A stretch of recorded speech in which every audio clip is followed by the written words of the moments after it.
You're watching the News Hour Special Edition.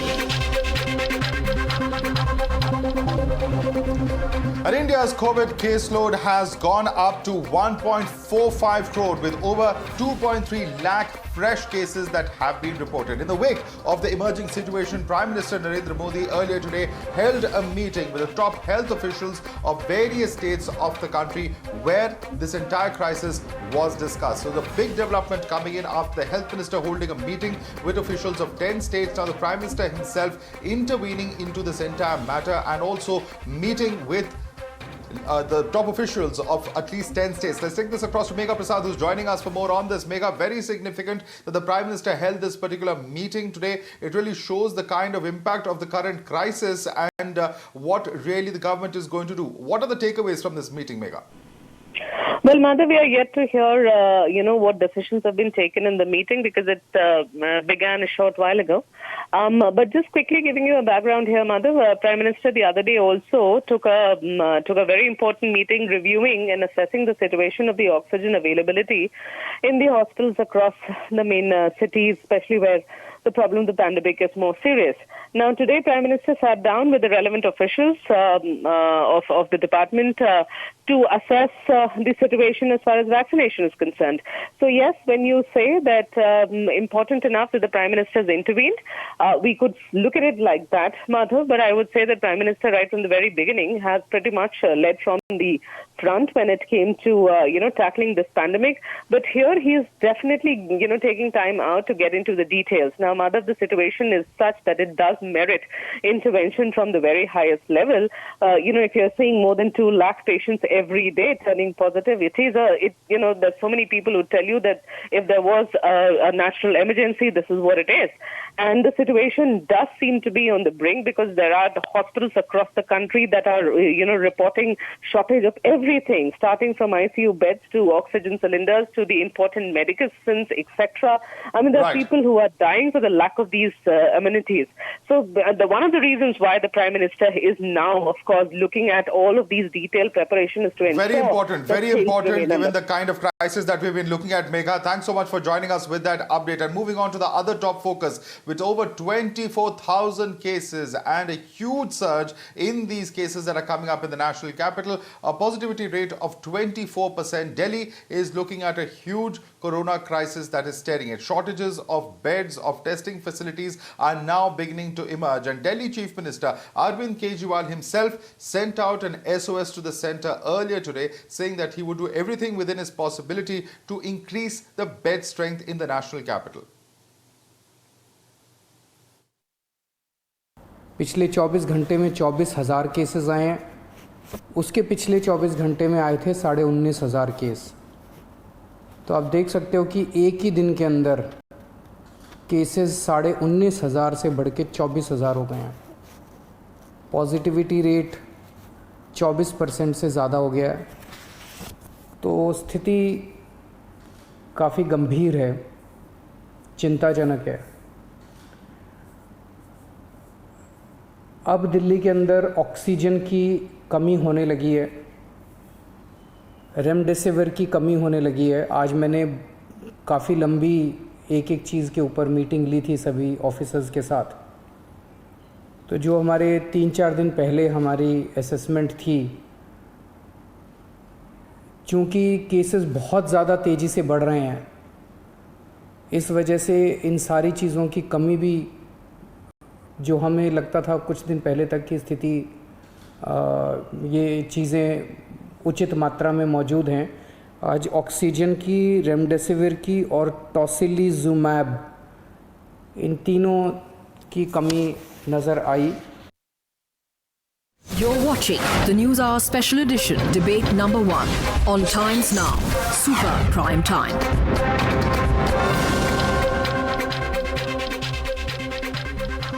But I want to take this across to our guest joining us live. We have with us Atishi, who's a spokesperson of the Aam Aadmi Party and also an MLA. Also joining us on the panel are Dr. Ashok Seth, Padma Bhushan and Chairman of Fortis Escorts Heart Institute. Dr. Harsh Mahajan, founder and chief radiologist, is with us. He's from Mahajan Imaging. I'm going to start with you, Atishi. Atishi, very, very concerning that Delhi is breaking its own record practically through the entire week. We're at 24,000 cases right now. Today, Arvind Kejriwal, of course, sent out an SOS to the centre. The big question is that is this a crisis that's at some level or the other, the governments, whether at state or at centre, could have averted, because we're completely short in terms of not just our beds, our testing facilities, everything in the national capital appears to be swamped at the moment. See, Madhav, I think one of the things that we have learned over the past year is that we actually do not understand the COVID-19 pandemic and this virus.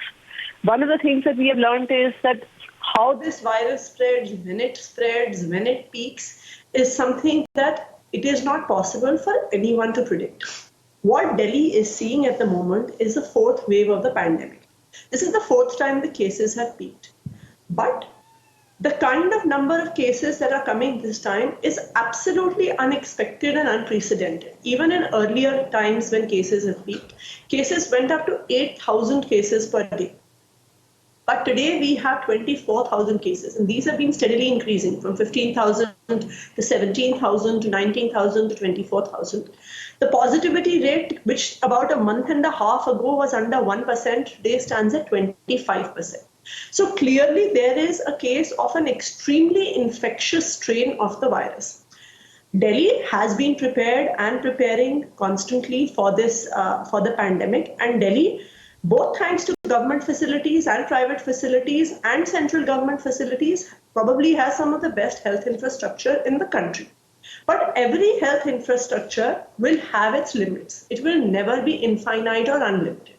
And I think Delhi is now reaching its condition where clearly the health infrastructure is stretched to the limit, both in private and in government facilities.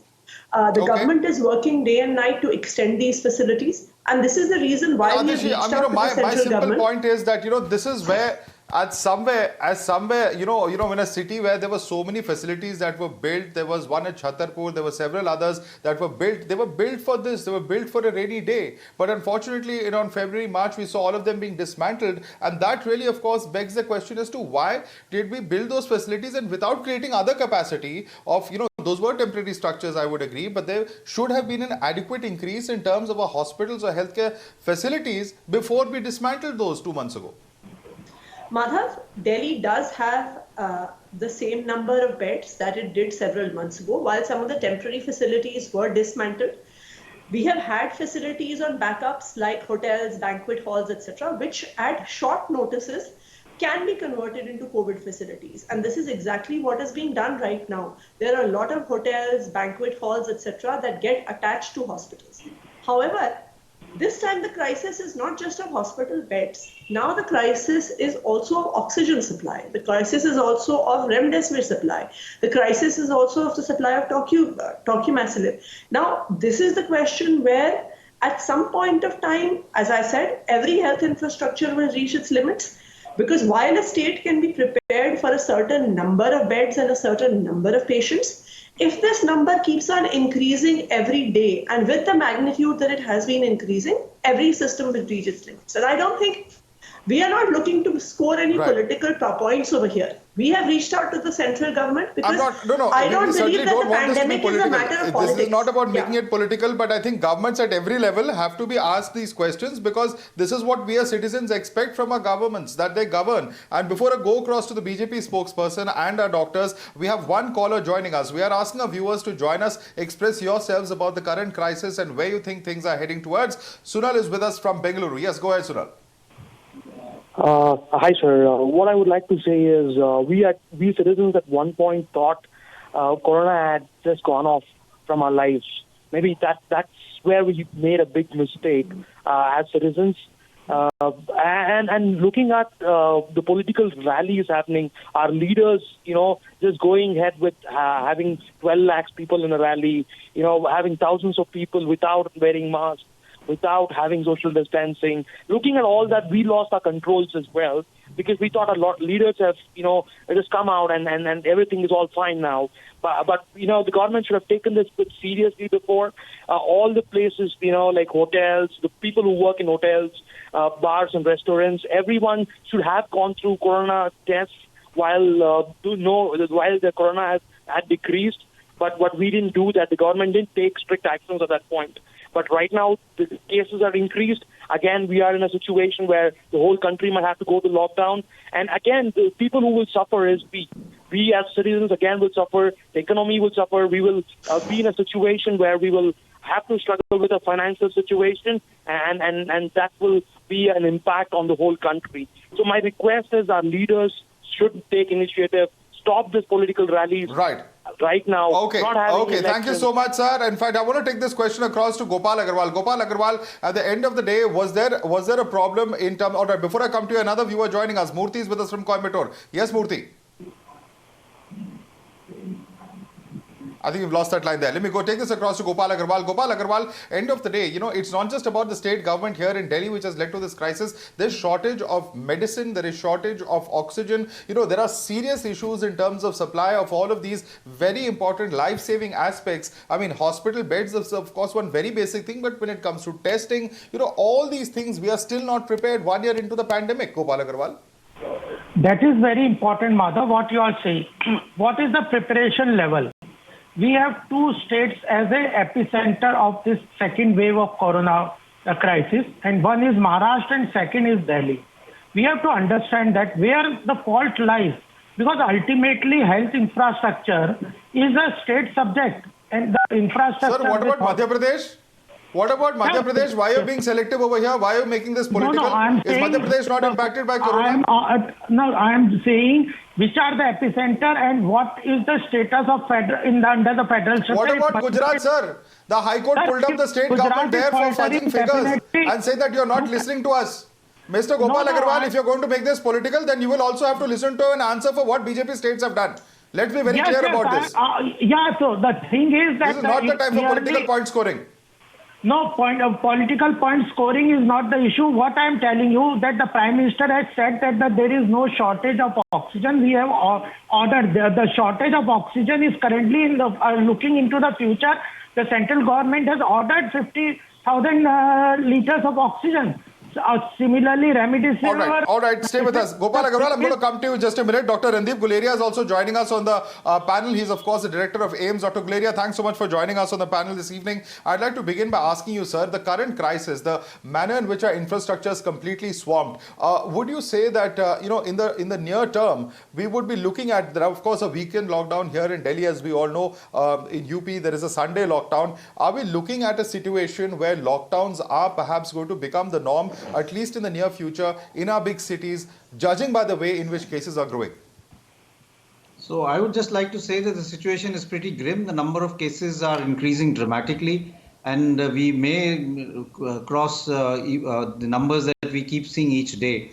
And unless we have a multi-pronged attack, we will not be able to bring the virus under control. So although we may improve our hospital infrastructure in terms of oxygen points, critical care beds, more COVID care centers, unless we bring the number of cases down, we will not be able to really control this pandemic, and the hospitals will really not be able to manage this surge.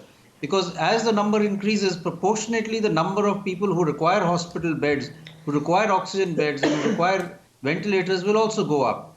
So we have to work aggressively in decreasing the number of cases, and for that we have to develop a strategy where if you have your positivity rate being over a certain number, you have to have a very strict containment developed in that area. You can call it a micro lockdown. You can call it some sort of a containment zone. You have to really focus on testing, tracking, treating, and isolation.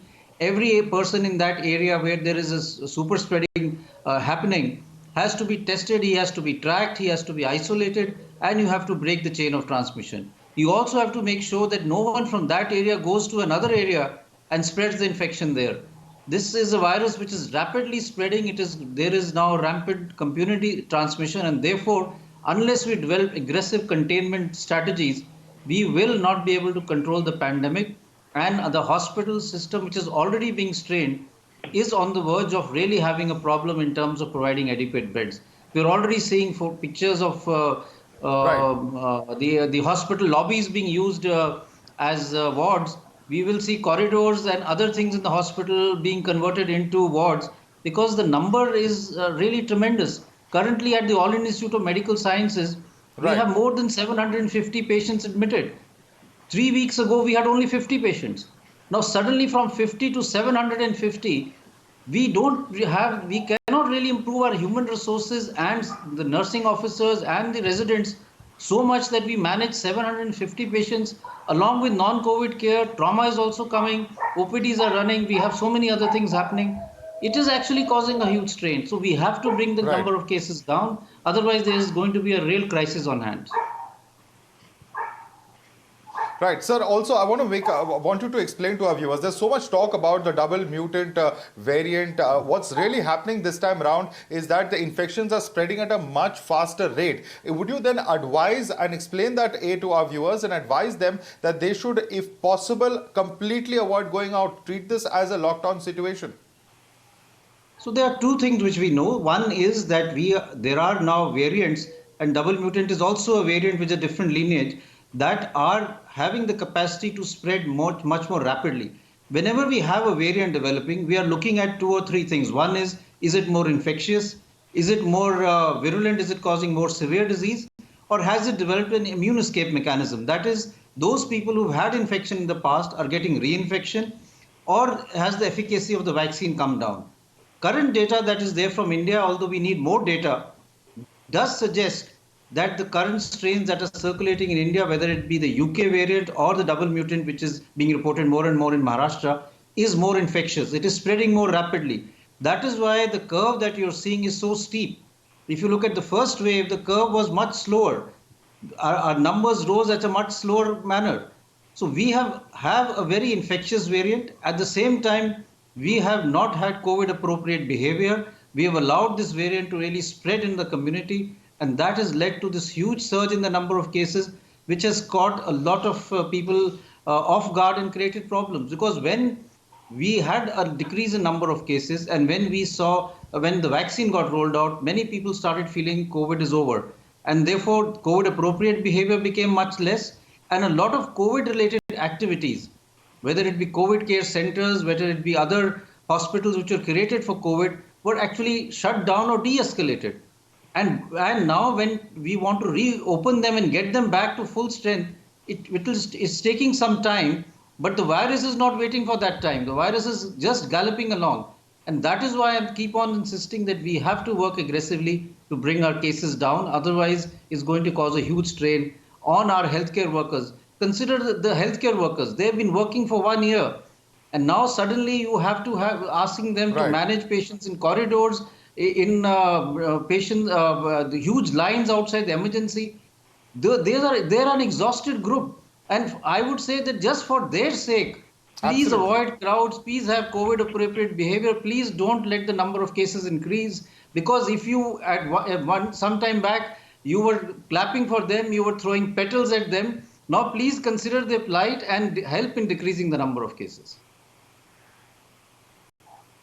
Right, sir. Also, my very last question to you, Dr. Guleria, before I let you go. Sir, in coming weeks, would you say the next 2 weeks are crucial, the next 1 month is crucial? How big a time frame are you looking at within which India will be able to control the surge? Because there's obviously, since the numbers are still rising, we still don't know what the kind of, or how many people are actually infected out there.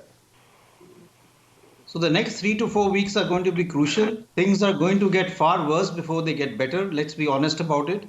And secondly, I think what will matter is how aggressive we are in trying to prevent the spread of the disease. If we are able to prevent and break the chain of transmission, we will be able to bring our cases down faster. If we don't do that, if we continue to have crowds, if we continue to allow the virus to spread, then it will take a much longer time for the cases to come down and the peak will be much higher. We will cross all records in terms of the number of cases we have per day. Right. Dr. Guleria, thank you so much for speaking to us here at Times Now. I want to quickly take this across to other guests, who are joining us on our panel. And I want to begin by asking you, at this point of time, in terms of our testing facilities, in terms of all of our capacities that we have, particularly in the national capital, where are you looking at, sir, in terms of where we are currently placed, Dr. Mahajan, and what can be done to ramp it up to ensure that people don't have to wait for days, A, to collect the sample, and B, for the result to come back to them? Thank you very much. See, Delhi has been very well placed as far as testing goes. We've been doing about 1 lakh of tests every day, out of which about 70% are the gold standard RT-PCR tests. And we were fairly well placed till maybe just 3 or 4 days ago, when this surge has actually swamped us. Swamped, I think, is the right word. There are so many patients, so many people waiting to get their test, RT-PCR test done, that there are long lines outside the collection centers.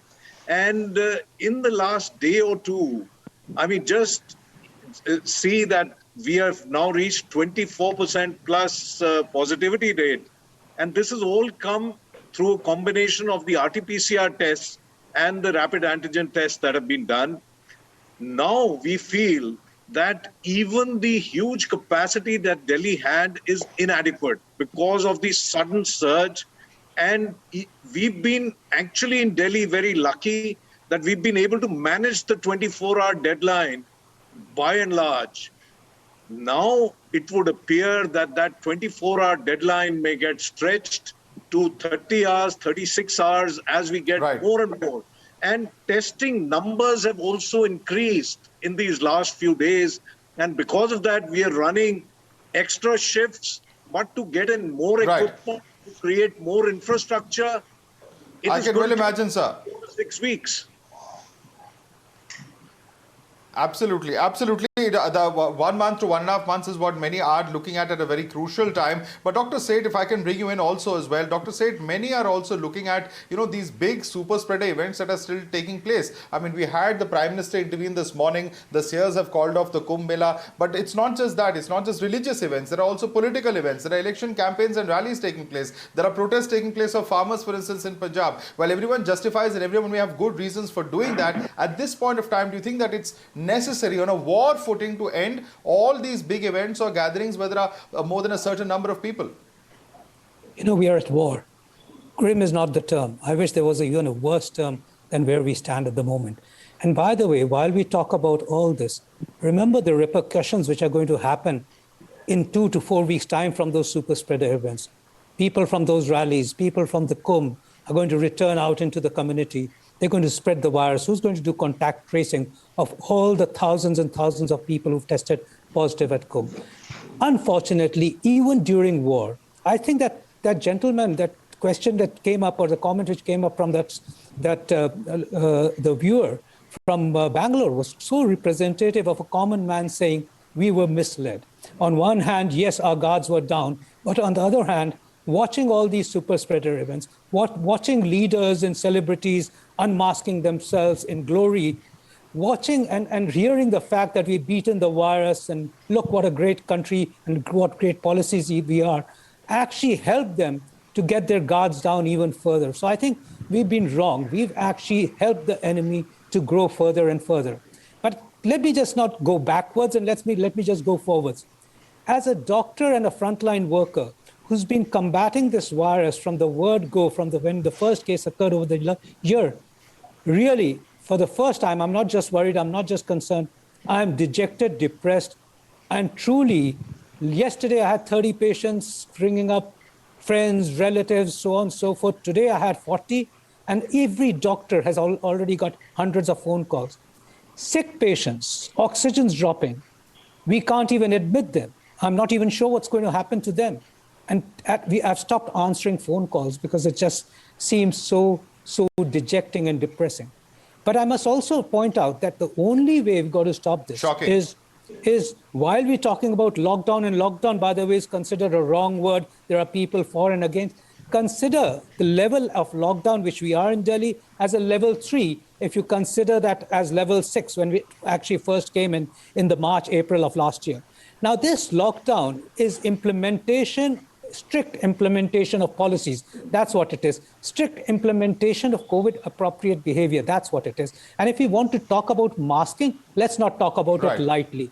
Masking means not just going up over your nose and mouth, but it actually now means double masking. We just heard Dr. Guleria say we need to break the chain. That's not just a simple statement. If we need to break the chain as of now, as of in 1 hour's time, as of 2 hours' time, then clearly what we mean by double masking is very clear. CDC advised that 2 months ago. We've been emphasizing this again, but I want the viewers to understand it.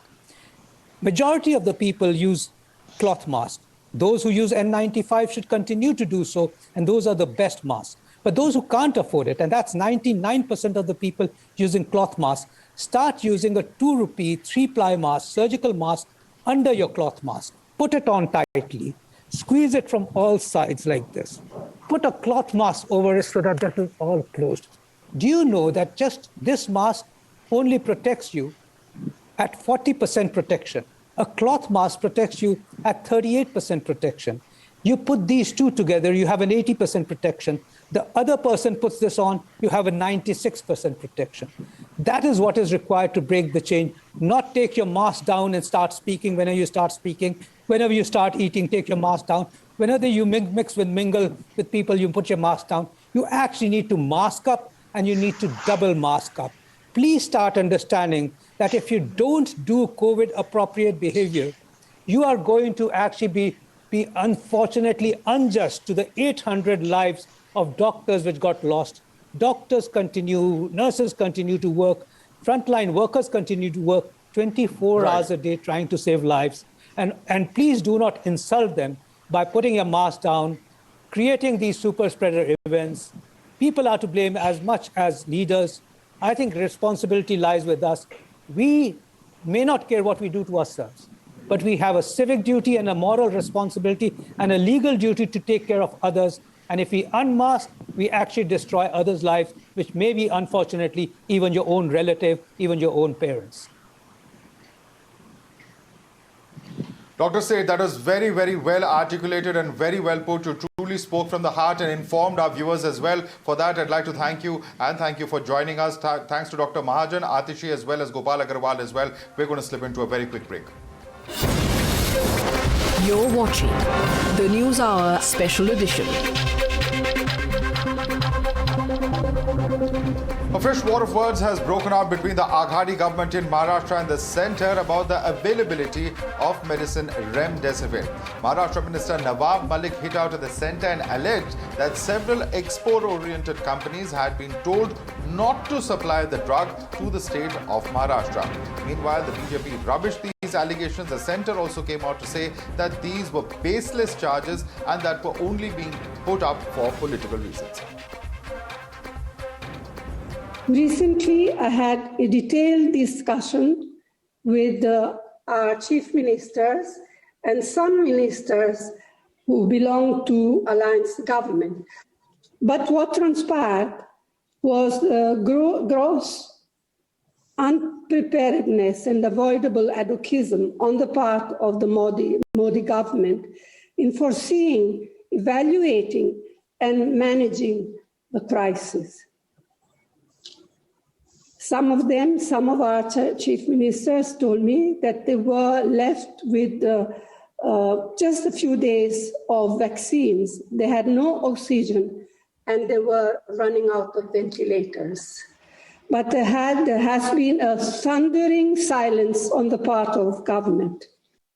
हम लोगों की मांग पर केंद्र सरकार ने जो इस दवा के निर्यात वाले जो यूनिट थे उनको निर्यात पे पाबंदी लगाने का काम किया। जो एक्सपोर्ट ओरिएंटेड यूनिट थे 16, वो लोग दवा विदेश में निर्यात नहीं कर पा रहे हैं। वे लोग सरकार से परमिशन मांग रहे थे कि हमें देश के भीतर बेचने की परमिशन दी जाए। सरकार कह रही थी कि 7 कंपनियों को दे दें आप, वो 7 कंपनियां लेने के लिए तैयार नहीं थी। और महाराष्ट्र सरकार की जानकारी मिलने के बाद महाराष्ट्र सरकार ने कहा कि सरकार सीधे आपसे लेना चाहती है। जैसे ही ये जानकारी उन लोगों ने केंद्र की सरकार को दिया, केंद्र की सरकार ने कहा कि आप महाराष्ट्र सरकार को सीधे देंगे तो आप पे कार्रवाई होगी। All right, let's take this across to our guest. Joining us with us is Rahul Narvikar, who is an MLA of the BJP. Also with us is Shailesh Pandey, Shiv Sena supporter, joining us. is also Ravi Srivastava, political analyst. And I want to begin with you, Ravi Srivastava. You know, in a democracy, everyone has free speech. Anybody has any right to say anything they want to. But, you know, when such a serious charge is being made, Ravi Srivastava, in the midst of a pandemic, do you think that Mr. Nawab Malik shouldn't he have substantiated it? Because that's exactly what the centre is now coming out and saying. They're saying that these are completely baseless charges. Is there anything to prove an iota of what Mr. Malik is saying? That's what the centre says. Madhav, first of all, if a state minister is making a statement, it must be having some weight, or he must be having some kind of statement from those companies which were told not to give the remdesivir in Maharashtra. You know that Maharashtra is suffering the most. So more than 65,000 cases are here. The remdesivir is being sold here in black, and the patients are dying because of that. And when Mr. Uddhav Thackeray... that has nothing to do with the allegation of Mr. Nawab Malik. With due respect, Mr. Ravi Srivastava, I'm only interrupting you because Mr. Nawab Malik is saying that the companies have been told by the centre not to sell the medicine to Maharashtra government. What is there to prove that he has said this, or that the companies have been told this? Is there any proof? There will be a proof. He will be having the names of the people to whom he has talked. But the fact is, when the Chief Minister of Maharashtra phones up to Prime Minister, he is told from the Prime Minister office that he has gone to West Bengal for the election speeches. This is the state of affairs. This is how the centre is dealing with Maharashtra, with 1/3 cases of the entire country, which the state is facing that. We have shortage of oxygen, we have shortage of remdesivir, we don't have vaccinations, and this is a lopsided arrangement where you have more number of cases, you should give more number of drugs, you should give more number of oxygen, you should give more number of vaccination. Why this stepmotherly treatment to Maharashtra? Why the Gujarat is being given the equal number of vaccination? This is a deliberate purpose. Okay, stepmotherly treatment is being given out. I get your point. Hold on. Mr. Ravi Srivastava, hold on. Let me get in a response. We have very limited time. Rahul Narvekar is with us. He's a leader of the BJP. Mr. Rahul Narvekar, there is stepmotherly treatment being given to Maharashtra. That is the charge that is borne out, Mr. Ravi Srivastava says, through a number of other aspects. This latest charge of Mr. Nawab Malik is just the last in line of many things that have happened, which shows that the centre is ignoring Maharashtra. This is his charge. Please respond to him.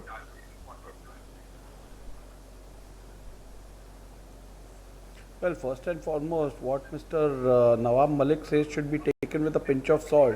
He's hardly an authority or hardly has any standing on behalf of NCB to also speak.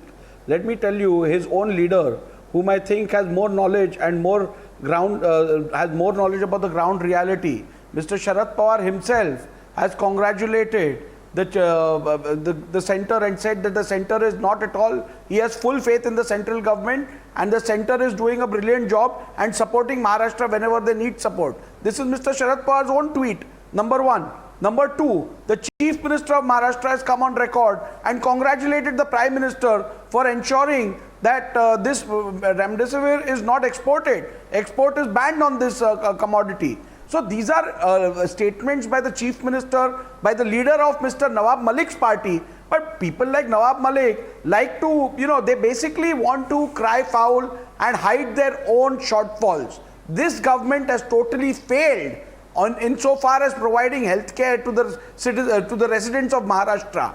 Today, before coming on your channel, I am a member of the Legislative Assembly. I represent a constituency in Mumbai. I have received at least 5 to 7 calls in the last 30 minutes asking for an ICU bed. I have contacted 95% of the hospitals in the city of Mumbai. There isn't a single ICU bed available. There is no ICU facility available even in jumbo COVID centers. This is the kind of approach, the manner in which this government has been handling its affairs. So less said the better. I am not here to politicize the issue today. For me, what is paramount is the health of the people of the state. And therefore, people like Mr. Ravish Kumar and Mr. Nawab Malik. I'm going to lower your fader. Mr. Shailesh Pandey, serious question coming in here from the BJP leader. इनका कहना है कि कहीं न कहीं महाराष्ट्र सरकार fail हो गई है और इसलिए इशारा कर रही है केंद्र सरकार की ओर. आप क्या कहेंगे इन्हें? राहुल जी, अगर ये कहते हैं कि महाराष्ट्र की सरकार फेल हो गई है तो सबसे पहले ये मैं इनसे पूछना चाहूँगा कि महाराष्ट्र इसी हिंदुस्तान का एक अंग है। इसी भारत देश का एक अंग है और आदरणीय नरेंद्र मोदी जी भारत देश के प्रधानमंत्री हैं और उसी देश के प्रधानमंत्री हैं जिसमें महाराष्ट्र भी एक राज्य है। अभी महाराष्ट्र के क्या हालात हैं ये राहुल नार्वेकर जी ने अपने मुंह से बताए, मुंबई के क्या हालात हैं वो बताए। आप चुन के क्यों आए हो भाई? कि क्या आप चुन के क्यों आए हो? ऐसे मौके केवल केंद्र के ऊपर निर्भर रहने के लिए आपकी कोई जिम्मेदारी नहीं है। अरे मेरी केंद्र का मेहरबानी कर रहा है, केंद्र को टैक्स नहीं तो महाराष्ट्र की जवाबदारी महाराष्ट्र की जवाबदारी है केंद्र की नहीं है क्या? केवल मोदी के नाम पे Gentlemen, we're completely out of time. Unfortunately, we're completely out of time. Unfortunately, I have to come in over here. Rahul Narvekar, Shailesh Pandey, and Ravi Srivastava. Like to thank all three of you for joining us on this panel. But I think this is clearly a sign of the problem in how we are tackling COVID. Political point scoring continues. It's always state versus center, BJP versus Congress versus AAP versus BJP. Can the cities of India, can the biggest metropolises of India, if their healthcare infrastructure is crumbling in this way, we certainly have huge cause for concern. We expect as citizens that our politicians will work together to tide us through this crisis rather than bickering in this particular manner. On that note, we're going to call it a break.